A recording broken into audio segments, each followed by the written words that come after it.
हे Avon आप लोग का बहुत बहुत स्वागत है हमारे यूट्यूब चैनल स्टडी पॉइंट रहा में। तो गाइस आरटीएफ का नोटिफिकेशन आया हुआ था 2024 का, जिसमें मैंने पहले ही वीडियो बना चुकी थी, लेकिन उसमें मैंने पूरी डिटेल के साथ नहीं बनाया था, जिसमें सिलेबस वगैरह मैं उसमें डिटेल में नहीं बताई थी। तो जिसमें मेरे को कमेंट मिला था कि आपने अधूरा बताया था, तो मैं इसीलिए मैं पूरा लेकर आई हूँ, जिसमें से आपको अप्लाइंग डेट, क्लोजिंग डेट, आपके सिलेबस क्या होंगे, कितने नंबर के पूछे जाएंगे, सारी चीज को आपको क्या क्या पढ़ना पड़ेगा, वो सारी चीजें मैं कवर की हूँ गाइस। तो प्लीज इसे पूरा जरूर देखिएगा, क्योंकि आप इस वीडियो को देख लेंगे तो आपको आरपीएफ से रिलेटेड सारी इन्फॉर्मेशन मिल जाएंगे। तो प्लीज इसे एक बार पूरा जरूर देखिएगा। तो चलिए स्टार्ट करते हैं। तो आरपीएफ कांस्टेबल सिलेबस 2024, जिसमें इसका आरपीएफ का फुल फॉर्म होता है रेलवे प्रोटेक्शन फोर्स, आरपीएफ। ठीक है, इसका जो आरपीएफ का फुल फॉर्म होता है याद रखिएगा, रेलवे प्रोटेक्शन फोर्स। बात करें अप्लाइंग डेट की गाइस, तो अप्लाइंग डेट आपका 15 अप्रैल 2024 से ये स्टार्ट हुआ था। और क्लोजिंग डेट की अगर हम बात करें तो 14 मई 2024, यानी कि 14 मई तक इसका लास्ट डेट है। ऑफिशियल वेबसाइट की बात करें, अगर आपको अप्लाई करना है तो आप जाकर www.rpf.indianrailways.gov.in पर जाकर आप अप्लाई कर सकते हैं। अगर आपको इस पे अप्लाई करना है तो आपको लिंक मेरे डिस्क्रिप्शन में मिल जाएगा, तो आप वहां से भी जाकर आप इस पर अप्लाई कर सकते हैं। याद रखिएगा, आपका ये ऑफिशियल वेबसाइट है आरपीएफ का। अगर टोटल नंबर ऑफ वैकेंसी की बात करें तो इसमें बहुत अच्छी खासी वैकेंसी है। 4660 इसमें टोटल वैकेंसी आपको दिया गया है। अगर इसमें एसआई के लेवल पे भी है और कांस्टेबल के भी लेवल पे है। तो याद रखिएगा गाइस कि कांस्टेबल वाले जितने भी अगर अप्लाई करना चाहते हैं उनके लिए है 4208 वैकेंसी है। और जो लोग भी सब इंस्पेक्टर यानी एसआई पे करने वाले हैं उनके उनके लिए 452 है। तो आरपीएफ में जो कांस्टेबल पे है उसमें बहुत ज्यादा वैकेंसी दिया है 4208, लेकिन सब इंस्पेक्टर वाले के लिए बहुत कम है, 4452 है सिर्फ ओनली। चलिए एज लिमिट की बात करें, तो एज लिमिट की बात करते हैं। फॉर कांस्टेबल के लिए अलग दिया है और एसआई के लिए अलग आपको एज लिमिट मिलेगी। तो कांस्टेबल के लिए आपको age limit 18 year to 25 year मिलेंगे। और एसआई की बात करें तो आपको 21 ईयर से लेकर 28 ईयर तक, यानी कि इसमें ज्यादा दिया है। इसमें मिनिमम एज आपका कम है 18 ईयर, और इसमें है 25 ईयर्स, और एसआई में है आपका मिनिमम 21 ईयर्स और मैक्सिमम 28 ईयर्स। ओके, अगर बात करें क्वालिफिकेशन की, तो गाइस इसमें कांस्टेबल की अलग क्वालिफिकेशन भी है और एसआई की अलग क्वालिफिकेशन। तो यहाँ पे आप ध्यान से देखेंगे तो क्वालिफिकेशन फॉर कांस्टेबल पोस्ट, ठीक है, constable for the candidate should have a minimum of 10 certificate. ठीक है, तो जो लोग भी कांस्टेबल के पोस्ट पे अप्लाई कर रहे हैं उनको मिनिमम क्वालिफिकेशन चाहिए 10 सर्टिफिकेट, ओके, क्लास 10 का, for from a recognised board, यानी कि कोई भी मान्यता प्राप्त बोर्ड से आपका 10th पास होना चाहिए। तो गाइस ये क्वालिफिकेशन कांस्टेबल के लिए था। अगर बात एसआई की करें तो फॉर एसआई पोस्ट एक candidate should have a graduation degree from a recognised university, यानी कि जो लोग भी एसआई के पोस्ट पे अप्लाई करने वाले हैं उनको ग्रेजुएशन का डिग्री होना चाहिए किसी भी मान्यता प्राप्त यूनिवर्सिटी का। तो ग्रेजुएशन का डिग्री आपके लिए होना अनिवार्य है एसआई के लिए, और कांस्टेबल के लिए 10th। इसीलिए शायद 10th वाले लोग के लिए 4208 वैकेंसी दिया हुआ है। तो याद रखिएगा ये आपका क्वालिफिकेशन है और आपका एज लिमिट भी है और पोस्टेज भी है। तो आप ध्यान से देख लीजिएगा, चीजों को समझिएगा। चलिए नेक्स्ट पॉइंट की। सो गाइस हमारा नेक्स्ट पॉइंट है सिलेक्शन प्रोसेस। और सिलेक्शन प्रोसेस बहुत इंपॉर्टेंट चीज होता है, क्योंकि किसी भी आप एग्जाम का फॉर्म अप्लाई कर रहे हो तो उसके लिए आपको ये इम्पोर्टेंट होता ही है कि आप उसका सिलेक्शन प्रोसेस जानो कि आपको कितने सारे स्टेजेस से गुजरना है। तो अगर हम बात करें आरपीएफ की, तो आरपीएफ में आपको 3 स्टेजेस से गुजरना है। स्टेज 1 है आपका कंप्यूटर बेस्ड टेस्ट, यानी कि इसमें सिर्फ कंप्यूटर बेस्ड आपका टेस्ट होगा। बात करें स्टेज 2 की, तो इसमें आपका फिजिकल एफिशिएंसी टेस्ट होगा, यानी कि पीईटी। और बात करें स्टेज 3 की, तो फिजिकल मेजरमेंट टेस्ट होगा। इसमें आप पास कर जाएंगे तो आपका सिलेक्शन हो जाएगा। बात करें नेक्स्ट पॉइंट की, एप्लीकेशन फी की, तो जितने भी जनरल एंड ओबीसी वाले स्टूडेंट हैं उनको 500 रुपए लगेंगे फीस। और जितने भी एससी एसटी फीमेल एक सर्विसमैन है उनको 250 रुपए लगेंगे। तो याद रखिएगा कि सिर्फ जनरल और ओबीसी वाले को 500 रुपए लग रहे हैं, बाकी जितने भी एससी एसटी फीमेल एक सर्विसमैन जितने हैं उनको सिर्फ 250 रुपए लग रहे हैं। चलिए नेक्स्ट पॉइंट को देखते हैं।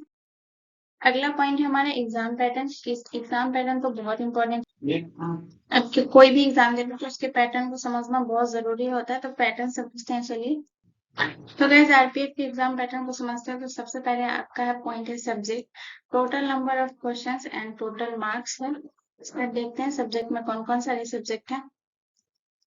तो पहला हमारा अर्थमेटिक। अर्थमेटिक से टोटल नंबर ऑफ क्वेश्चन 35 पूछे जाएंगे, जिसमें आपको टोटल मार्क्स भी मिलेंगे 35, यानी कि इससे आप देख रहे हैं कि आपको 1 नंबर के प्रश्न मिले जाएंगे। उसके बाद अगर आपका सेकंड बात करें तो जनरल इंटेलिजेंस एंड रीजनिंग है, तो जनरल इंटेलिजेंस एंड रीजनिंग से भी आपको 35 प्रश्न पूछे जाएंगे और इसमें भी आपको टोटल 35 मार्क्स मिलेगा। तो इसका भी हर क्वेश्चन आपको 1 नंबर का मिलेगा। फिर जनरल अवेयरनेस की बात करें तो इसमें टोटल 50 क्वेश्चन पूछे जाएंगे, इसमें सबसे ज्यादा जनरल अवेयरनेस से क्वेश्चन पूछे जाएंगे। बाकी अर्थमेटिक और जनरल इंटेलिजेंस एंड रीजनिंग से आपको सेम क्वेश्चन है, 35 है, और जनरल अवेयरनेस से आपको 50 क्वेश्चन है। ठीक है, तो ये भी 50 नंबर के, यानी कि ये भी 1 नंबर का प्रश्न होगा आपका। तो इसमें टोटल बात करें तो टोटल नंबर ऑफ क्वेश्चन भी 120 होगा और टोटल मार्क्स भी आपको 120 है। ठीक है, चलिए नेक्स्ट बात करते हैं।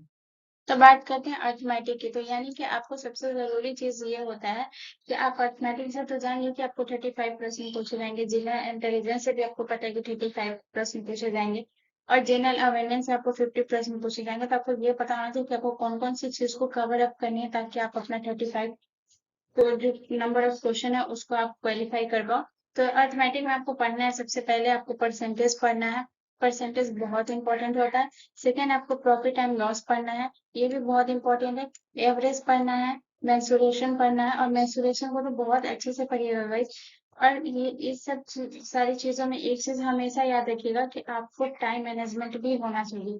टाइम मैनेजमेंट बहुत इंपॉर्टेंट होता है, क्योंकि percentage, profit and loss, average, mensuration या एसएस, ये जितने भी हैं आपके, इसमें आपको सॉल्व करना पड़ता है। और आप कोशिश करिए कि जो सॉल्व करें, आप जितना ठीक से सॉल्व करेंगे उतना ही ज्यादा आपके लिए बेनिफिट होगा, क्योंकि इसमें टाइम मैनेजमेंट बहुत इंपॉर्टेंट होता है।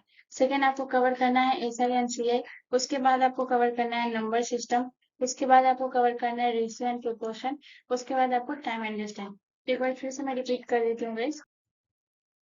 Percentage, profit and loss, average, mensuration, SI and CI, number system, ratio and proportion, time and distance. हो सकेगा इस तो इसका नोट जरूर बना लीजिएगा या फिर स्क्रीनशॉट जरूर ले लीजिएगा, ताकि आप जितनी चीजों को अगर कवर अप कर पाए, जैसे आप परसेंटेज को आपका हो जाता है तो उसके बाद प्रॉफिट लॉस, तो उसको टिक मारिए और अगला अगला चैप्टर को उसको प्रिपेयर करते जाइए। ठीक है, तो ये ऐसे ऐसे आप प्रिपेयर करिए और कोशिश करिए कि इस बार आप अपना सेक्शन ले पाए। चलिए नेक्स्ट की बात करते हैं। गाइस आप बात करते हैं रीजनिंग की। तो रीजनिंग में भी सेम उसी तरीके से आपको बताएंगे कि आपको क्या क्या चीज को कवर करना है और कितने अच्छे से आपको कौन सी चीज को ज्यादा कवर करना है। तो पहला है आपका एनालॉजी, जिसको आपको अच्छे से, बहुत अच्छे से कवर अप करना है, क्योंकि इसमें बहुत दिक्कत होता है बहुत सारे स्टूडेंट को।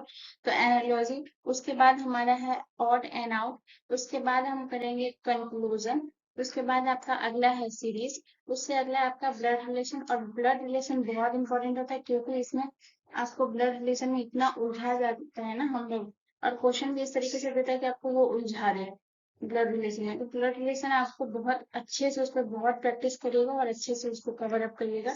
उसके बाद आपका अगला है मैट्रिक्स, उसके बाद ये कोडिंग डिकोडिंग, ये तो सभी को पता होगा, ये बहुत इंपॉर्टेंट होता है। मैथमेटिकल ऑपरेशन, ये भी बहुत इंपॉर्टेंट है। Direction, missing turn and non verbal. एक बार फिर से मैं रिपीट कर देती हूँ।